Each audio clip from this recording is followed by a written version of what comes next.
দেখছেন ৭১-এর special cricket world cup show cricket carnival অস্ট্রেলিয়ার সিডনি ক্রিকেট গ্রাউন্ড থেকে আপনাদের সাথে আছি আমি ফাহিম রহমান। বিশ্বকাপ চলাকালীন মাঝপথে হঠাৎ করে দেশে ফেরত পাঠিয়ে দেওয়া হয় পেসার আল-আমিনকে এবং অনেক ক্রিকেট ভক্তের মতেই তার প্রভাব পড়েছে দলে, নতুবা আরও ভালো পারফর্ম করতে পারত টাইগাররা। কি এমন ঘটনা ঘটেছিল সেই দিনটাতে যে কারণে আল-আমিনকে দেশে ফেরত পাঠিয়ে দেওয়া হয়, জানার চেষ্টা করেছেন আমাদের সহকর্মী শামসুল আরেফিন।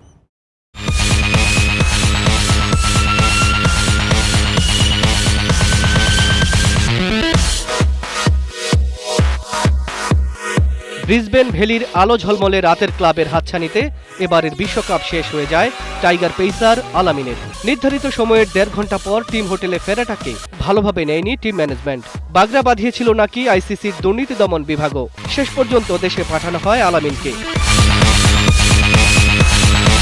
দেশের ক্রিকেট ইতিহাসে এবারের বিশ্বকাপ সবার কাছে স্মরণীয় হয়ে থাকলেও আল-আমিনের কাছে তা উল্টো। তবে সবকিছু পেছনে ফেলে আবার নতুন করে শুরু করতে চাইছেন আল-আমিন। আমার প্রস্তুতি আল্লাহর রহমতে খুব ভালো হচ্ছে। আপনার ন্যাশনালি খেলতে হালকা একটু পায়ে ব্যথা পাইছিলাম, ওইটা নিয়ে কাজকাম করতেছি। আপনার বোলিং, ব্যাটিং, জিম সব কিছু মিলাই ভালোই প্রস্তুতি হচ্ছে।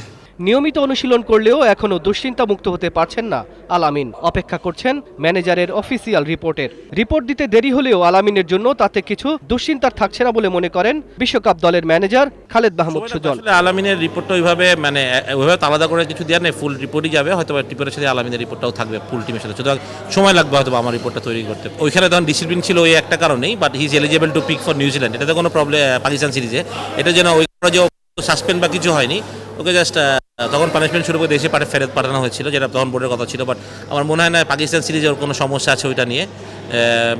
Definitely he is eligible to pick up. যদি সিলেক্টররা মনে করে হিজ ফিট অ্যান্ড অল ঠিক তাকে টিমে নিবে, তাহলে অবশ্যই নিতে পারবে। সামনের ঘরোয়া সিরিজে আল-আমিনকে না রাখার কোনো কারণ দেখছেন না টাইগারদের প্রধান নির্বাচক। ডিসিপ্লিনারি জিনিসটা সিলেকশনে দেখার ব্যাপার না, আমরা বোর্ডের ডিরেকশনে কাজ করি।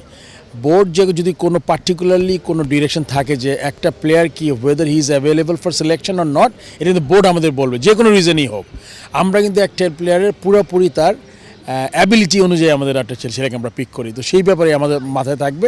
টেস্ট আর ওয়ানডে যাই হোক, পরিসংখ্যান বলছে টি-20তে এখনও দেশের সেরা পেস বোলার আল-আমিন। ঘরের মাঠের সিরিজগুলোতে তাকে বাইরে রাখার উপায় আছে কি? Will it be taken? Should be is. Shamsul Arefin, ৭১। আর আপনাদের অপেক্ষায় রাখবো না, আপনাদের সবচেয়ে পছন্দের সেগমেন্ট সেলফিগুলো দেখাতে চাই। Through out the world cup আপনারা কত না মজার মজার সেলফি আমাদের পাঠিয়েছেন, সেগুলো আমরা দেখিয়ে গেছি আমাদের ওয়ার্ল্ড কাপ শোতে।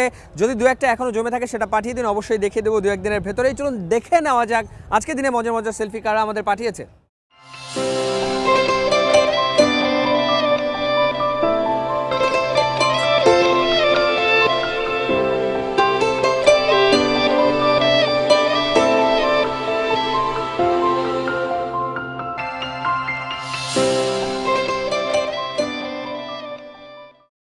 ক্রিকেট কার্নিভাল আজ এ পর্যন্তই। কাল আবারও দেখা হবে এবং কথা হবে ঠিক একই সময় একই চ্যানেলে। আমরা কিন্তু আপনার কথাও জানতে চাই, যোগ দিন খেলা জগতের অফিসিয়াল ফেসবুক পেজে।